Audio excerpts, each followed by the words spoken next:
So, a little while ago I was flying my drone and I was thinking to myself it'd be nice to have some stereographic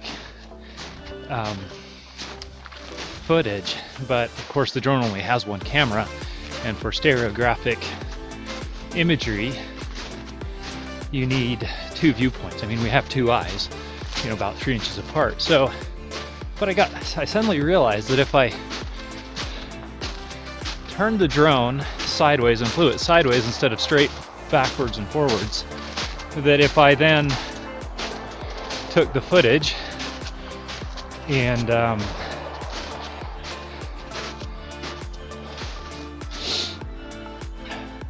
so if I took the footage and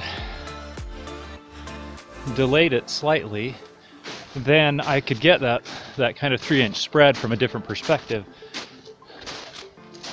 So today I'm going to do some flying. I did a few calculations to figure out how much or what speed I needed to go at to get the spread that would be ideal, would match the eyes.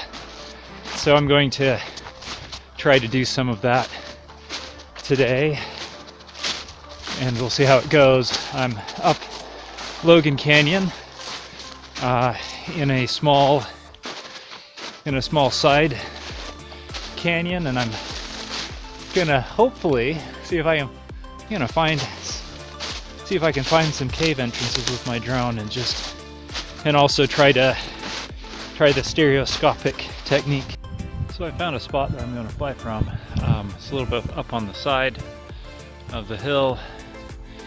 I'm going to fly up into this ravine and canyon and see if I can, there's some promising looking holes up in the cliffs.